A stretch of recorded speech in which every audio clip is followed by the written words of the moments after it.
Value Zone Hypermart Nandamuri Balakrishna గారిచే November 28న నాచారంలో గొప్ప ప్రారంభం. ఇప్పుడు నిత్యం దేవాలయానికి వెళ్ళేటప్పుడు మనం మాంసాహారం తింటే దేవాలయకు రావద్దని చెప్పేసి అంటారు.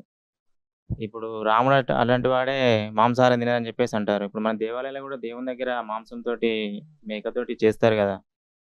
అలాంటప్పుడు భక్తులు మేము పోతే మమ్మల్ని లోపలి గుడిలోకి రానివ్వరు. సో అది రీజన్ దేవుడు రావద్దని చెప్పేసి అన్నారా? భక్తులం భక్తులు అన్న మరుక్షణం ఎవరిని హింస పెట్టని ప్రవృత్తి కలిగిన వాడే భక్తుడు. ఇప్పుడు చూడండి, మీరు ఒక వ్యక్తి అన్నారనుకోండి, నాకు మీరంటే చాలా ఇష్టం అండి అని అన్నారనుకోండి. మీ పిల్లలు రాగానే పాట్ అని చంప మీదకి వెళ్ళి ఒకటి లాగి పెట్టారనుకోండి, అప్పుడు మీరు ఏమంటారు? ఓ నా భక్తుడు ఇరా నాన్న తండ్రి ఏం పర్వాలేదు అంటారా? ఏమంటారు మీరు? అవును. జాగ్రత్తగా ఉండు, నా పిల్లవాడినని నువ్వు నా ఇంట్లో పలకరిస్తున్నావు అంటారు. అంతేనా అండి? భగవంతుడికి కేవలం నువ్వు నేను మాత్రమే సంతానం కాదండి. భగవంతుడికి ప్రతి జీవి కూడా సంతానం. అందరినీ సృష్టించింది భగవంతుడేనా అండి?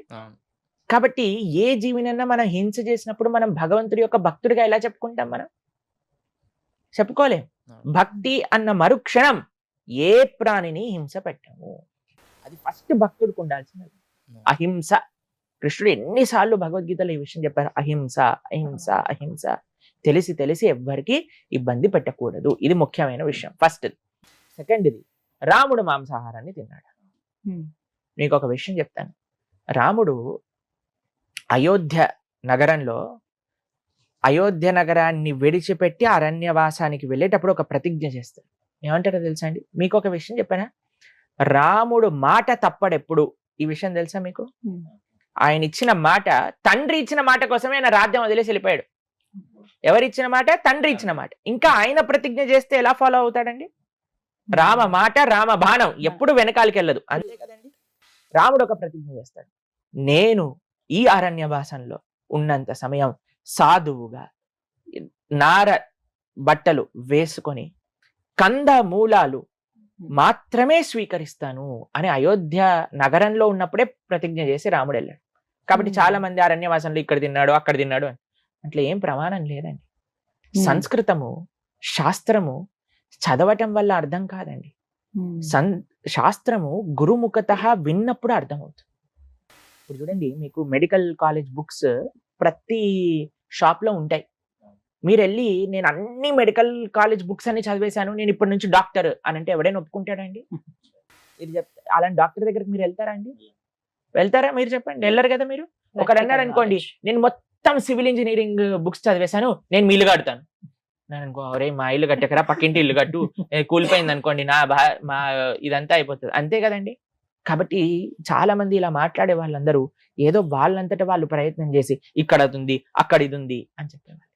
కానీ ఎప్పుడైతే మనం ఆచార్య పరంపరాముఖతగా మనం తెలుసుకుంటాం, అందుకే కదా స్కూల్ ఎందుకు, కాలేజ్ ఎందుకు, ఇంత చదువుకోవటాలు ఎందుకు, టీచర్ దగ్గరికి వెళ్ళి యూనిఫామ్ వేసుకొని కూర్చొని టీచర్ చెప్పినట్టు విని చేతుల పైన కర్రతోటి దెబ్బలు తిని ఆ గుంజీలు తీసి బెడ్ పైన నించొని నీల్ డౌన్ చేసి ఎందుకు ఇన్ని కష్టాలు? ఇంత పెద్ద పెద్ద బ్యాగులు మోసి ఇంట్లోనే బ్రహ్మాండంగా కూర్చొని చదువుకోవచ్చు కదా. లేదు, ఒక డిసిప్లిన్ కావాలి, టీచర్ చెప్పింది వినాలి. ఆ శ్రద్ధ ఎప్పుడైతే ఉంటుందో అప్పుడే నీకు చదువు అబ్బుతుంది. కాబట్టి మనం కూడా ఎప్పుడైతే ప్రామాణికమైన ఆచార్య పరంపర ద్వారా కృష్ణుడేంటి రాముడేంటి వాళ్ళ తత్వములేంటి తెలుసుకుంటామో అప్పుడే మనం జీవితంలో బాగుపడాలి. రాముడు ఎప్పుడూ మాంసాహాన్ని తినలేదు. టెంపుల్స్ లో కూడా చేస్తారు కదా. ఈ ప్రశ్నకు ఆన్సర్ చెప్తాను. బలివ్వటము అని కొన్ని ప్రదేశాల్లో ఆచారంగా ఉంటుంది. ఇక అదే అడుగుతున్నాను మీకు. ఒక అమ్మవారి గుళ్ళో మీరు బలించారనుకోండి, అమ్మ అన్న మరుక్షణమే, అమ్మ అంటే ప్రేమ స్వరూపం. అంతే కదండి. అమ్మ అంటే తల్లి అంటే ప్రేమ కదండి. ఒక తల్లి ముందెళ్ళి నువ్వు ఒక ప్రాణిని బలిస్తున్నావు అంటే ఆ అమ్మ యొక్క హృదయం బాధపడుతుందా ఆనందపడుతుందా? బాధపడుతుంది. అంతే కదండి. అసలు పశు బలి అని అంటారు. ఏంటి బలి ఇవ్వాలి అని కానీ మీరు ఆలోచిస్తే పశువుని కాదండి, మనిషిలో కూడా పశువుగా ఉండే కొన్ని ప్రవృత్తులు ఉంటాయి. అందుకే మనం అంటాం కదండి, ఎప్పుడైనా ఎవరైనా పిచ్చి పిచ్చిగా బిహేవ్ చేశారనుకోండి, మనిషివా పశువువా అంటాం. అవునా? తిట్టారా మీరు ఎవరైనా అలా? తిట్టారా మీరు? కాబట్టి మనిషివా పశువువా అన్న పశుత్వం ఉంది చూడండి, దాన్ని భగవంతుడికి బలి ఇవ్వాలి. ఆ ఏవైతే చెడు గుణాలు ఉన్నాయో వాటిని అమ్మవారికి ఇవ్వాలి, కానీ పశువుని తెచ్చి బలి ఇవ్వకూడదు. కాబట్టి అది చాలా తప్పు, ఎవ్వరూ దాన్ని స్వీకరించరు. కాబట్టి సాత్వికమైన ఆరాధన, సాత్వికమైన భగవద్ ఆరాధనే శ్రేష్టము. ఇది చాలా ముఖ్యం. హరే కృష్ణ. ఇంకొక క్వశ్చన్ అడుగుతారా ఎవరు? ఇప్పుడు మనం నిత్యం ఇంట్లో తాబేలు విగ్రహాన్ని పెడుతున్నారు దేవుని దగ్గర. కొంతమంది పెడుతున్నామో మంచి జరగదంటారు, కొంతమంది పెడుతున్నాం మంచిగా జరుగుతుంది అని చెప్పేసి అంటారు. ఇప్పుడు తాబేలు విగ్రహం దేవుని దగ్గర పెట్టుకోవచ్చా, పెట్టుకోకూడదా? తాబేలు ఉన్నా తాబేలు లేకపోయినా ఇంట్లో ధార్మికంగా ఉండకపోతే మంచి జరగదు. తాబేలు మన జీవితాన్ని నిర్ధారించదండి, మన మనస్తత్వం జీవితాన్ని నిర్ధారిస్తుంది. తాబేలు ఒకటి పెట్టేసుకొని నేను ఇది నచ్చినట్టు నేను ఉంటాను అని అంటే దానివల్ల తాబేలు ఏం చేయలేదు అటువంటి వాడిని.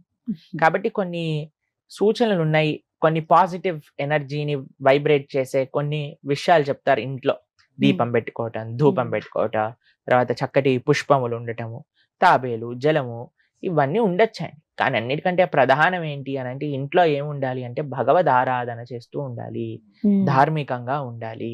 అటువంటి ఇంట్లో ఎవ్వడూ ఏం చేయలేదు. కానీ ఏ ఇంట్లో అయితే పూజ, ధర్మము, ధార్మికత, భగవన్నామము ఇలాంటివి ఏం లేవో అదంతా నెగిటివిటీ తోటి స్ప్రెడ్ అయిన ఇంట్లో తాబేలు పెట్టారనుకోండి, పాపం ఆ తాబేలు ఏం చేస్తుంది? తాబేలు అసలే మెల్లగా నడిచే ప్రాణాయ. కాబట్టి ఏం చేయలేదు పాపం, అది సాత్విక జంతువు. పర్వాలేదు, తాబేలు కూడా పెట్టుకోండి, మంచిగా కూడా ఉండండి, భగవన్ నామం కూడా చెప్పండి, ఆరాధన కూడా చేస్తూ ఉండండి, అప్పుడు మంచిది అవుతుంది. హరే కృష్ణ. గురుజీ, ప్రస్తుత సమాజంలో మత మార్పిడి అనేది పెద్ద మహమ్మారి అయిపోయింది. ఎవరు చూసినా మన హిందువులని డైరెక్ట్ కానీ ఇండైరెక్ట్ కానీ మత మార్పిడి చేస్తున్నారు. వేరే మతాల వారిని మన హిందువులు ఎవరే కానీ ప్రలోభ పెట్టలేదు, మీరు మా మతంలోకి రండి అని. సో ఈ మత మార్పిడి మీద మీ ప్రధాన ఉద్దేశం ఏంటి? మీరు అన్నట్టుగా మత మార్పిడి చాలా జరుగుతుంది అని మనం సమాజంలో చూస్తున్నాం. దానికి ముఖ్యమైన కారణం ఏంటి అంటే హిందువులో చైతన్యం లేదు. ఇప్పుడు చూడండి, నేను రేపు ప్రొద్దున ఎవరైనా మీకు తెలిసిన వారు ఈ పక్కింటి వాళ్ళ ఇంట్లోనే ఒకరిని తీసుకొచ్చేసి ఈ రోజు నుంచి ఇదే మా అమ్మ అన్నారనుకోండి, మీరు ఏమంటారు? రే, ఆ అమ్మని మార్చేసావేంట్రా? ఏం లేదు, ఈమె బాగా వంట చేస్తుందట, అందుకోసమే నా అమ్మ కావాలనుకుంటున్నాను అంటే ఏమంటారండి మీరు? వాడు ఎంత మూర్ఖుడు ఉన్నాడా ఇంకోడు? కాబట్టి కృతజ్ఞత లేని వ్యక్తులు ఏదో ప్రలోభాలకి, అంటే జనాలు తప్పే కాదు, అటువైపు ప్రలోభ పెట్టే వాళ్ళ మనస్తత్వం కూడా అలానే ఉంది. చాలా మంది మేము రీసెర్చ్ చేసాం, ఎందుకు వెళ్ళిపోతున్నారు అని అంటే చాలా మంది ఎందుకు ఈ మార్గంలోకి వెళ్తే డబ్బుల కోసం వెళ్ళిపోతున్నారు. కాబట్టి ఎందుకు ఇలాంటి ఇవి చేస్తున్నారంటే వాళ్ళకి డబ్బులు కూడా ఇస్తారట, ఇంతమంది మారిస్తే ఇంత డబ్బులు ఇస్తాము, ఇంతమందిని కన్వర్ట్ చేస్తే మీకు ఇంత కమిషన్ వస్తుంది. తెలుసా మీకు? ఇవన్నీ వినే ఉంటారు, మీ అందరికి తెలుసు కదా ఇక్కడ ఉన్న వాళ్ళందరికీ. కాబట్టి అదో బిజినెస్ అవుతుంది. ప్లస్ మీకు నిజంగా మారినవాడు వాడి యొక్క మతాన్ని చెప్పుకోలేడు, ఎందుకంటే వాళ్ళకి వచ్చే రిజర్వేషన్స్, వాళ్ళకి వచ్చే పథకాలు అన్ని పోతాయి చెప్పుకుంటే. కాబట్టి నిజంగా మారిపోయావు నువ్వు మతం అంటే ధైర్యంగా చెప్పుకో కదా, మతం మారిపోయాను, ఇది నేను ఇది కాదు అని. చూడండి ఎంత తెలివిగల వాళ్ళు, వాళ్ళకి గవర్నమెంట్ నుంచి కావాల్సిన పథకాలు కావాలి, ఇటు మన ధర్మము వద్దు. ఎంత ప్రమాదకరమైన శక్తిగా మార్చేస్తారు చూడండి. చాలా ప్రమాదకరమైన పరిస్థితి ఒకటి నెలకొల్లుతుంది. అన్నిట్లో ముఖ్యమైనది ఏంటి అంటే హిందువులలో చైతన్యం లేదు. ఎంతమంది మీరు భగవద్గీత చదివారా మీరు? అందుకే మరి వేరే వాడు చెప్పాం కానీ బాగుంది కదా అనిపిస్తుంది. మనల్ని మనం చదవకపోయాం అనుకోండి, వేరే వాడు చెప్పింది బాగా అనిపిస్తుంది కదా. మనం చదువుకుంటే మన విషయాలు మనం వింటే ఎంత బాగుండేది. వేరే వాడు వచ్చి ఇది ఇలా అదలా అని చెప్పినప్పుడు వాడికంటే ఒరే నీకంటే 100 రెట్లు నా గీతలో ఉంది, చూపించనా అని చూపించచ్చు. వేరే వాళ్ళు అన్నారు అనుకోండి, ఈ నీళ్లు చల్లుతాయి, ఖర్చిప్పిస్తాయి, ఆయిల్ పూస్తాను, నీకు రోగాలు పోతాయి అని అంటే ఎలా నమ్ముతున్నారండి జనాలను? అసలు అర్థం కాదు నాకు. అంటే వారికి అసలు నిజంగా అంటే ఇంకితమైన కామన్ సెన్స్ ఉందా లేదా అనిపిస్తుంది కొన్ని. కానీ కొన్ని ఈ మధ్య జరిగిన కొన్ని పబ్లిక్ టాక్స్ లో కానీ కొన్ని సర్వేలు కానీ ఇలా ఏంటంటే కొంతమంది దగ్గరికి వెళ్ళి మైక్ పెట్టినప్పుడు మీరు ఏ మతం అని అడుగుతున్నారు, వారిని అడిగినప్పుడు పలానా హిందూ, క్రిస్టియన్, ముస్లిం ఇలా చెప్పాక, క్రిస్టియన్ అయితే మీరు బైబిల్ చదివారంటే నేను రోజు చదువుతాను, మా అమ్మగారు చదువుతారు, మా నాన్నగారు చదువుతారు, నేను అలా చదువుతాను, నేను ఇంత పూర్తి చేశాను, లేకపోతే 2-3 సార్లు చదివానని చెప్తున్నాను. అదే ఖురాన్ విషయానికి వస్తే చదివామంటున్నారు. అదే హిందూస్ దగ్గర మాట్లాడేటప్పుడు మాకు అలా నేర్పించలేదండి రోజు చదవమని, మేము ఇప్పటివరకు అయితే అసలు భగవద్గీత చదవలేదండి. లోపం ఎక్కడుందండి? అదే కదా, మొత్తం వ్యవస్థలో ఉంది లోపం. తల్లిదండ్రుల దగ్గర నుంచి, విద్యా వ్యవస్థ దగ్గర నుంచి, అమ్మమ్మల తాతయ్యల దగ్గర నుంచి, టీచర్ల దగ్గర నుంచి అందరిలో ఉన్నది లోపం. అంటే పాఠ్యాంశంగా ఉంటే బాగుంటుంది, ఇది ఖచ్చితం చేస్తే పాఠ్యాంశం ఎంత ఖచ్చితం చేసినా సరే జనాలకి ఆ ఇంట్రెస్ట్ అనేది లేదు కదా మన దాంట్లో. ధర్మం కాపాడుకోవాలి అందరికి అనిపిస్తుంది, నా ధర్మం ముందుకెళ్ళాలి, నా ధర్మం ఉంటుంది. విస్తృతం అవ్వాలి. వాళ్ళు ఆల్ రాంగ్ మీన్స్ యూజ్ చేస్తున్నారు. ఒకడు గన్ను పట్టుకుంటున్నాడు, కత్తి పట్టుకుంటున్నాడు, ఇంకొకడు ఆయిల్ పట్టుకుంటున్నాడు, కర్చీఫ్ పట్టుకుంటున్నాడు, నీళ్లు పట్టుకుంటున్నాడు. వాళ్ళ ప్రయత్నం వాళ్ళు హుక్ ఆర్ క్రుక్ అని ప్రయత్నం చేస్తున్నారు. కానీ మన ధర్మం ఎప్పుడు అలాంటి పైశాచికమైన పనులు చేయలేదు. మన ధర్మం సాత్వికంగా ఎంతో మంచిగా ప్రవచన మార్గంతో ధర్మాన్ని పరీక్షించుకోవాలని. కానీ ప్రవచనానికి వచ్చేవాడు ఎవడు? అందరికి బిగ్ బాస్ చూడాలి, అందరికి వెబ్ సిరీస్ చూడాలి, అందరికి ఇన్స్టాగ్రామ్ లో రీల్స్ చూడాలి. కానీ ఎవరికి ఎంతమంది ప్రవచనం వినడానికి వస్తున్నారండి? అనవసరమైన విషయాలు చూడటంలో నెంబర్ 1 హిందువులు అయిపోయారు.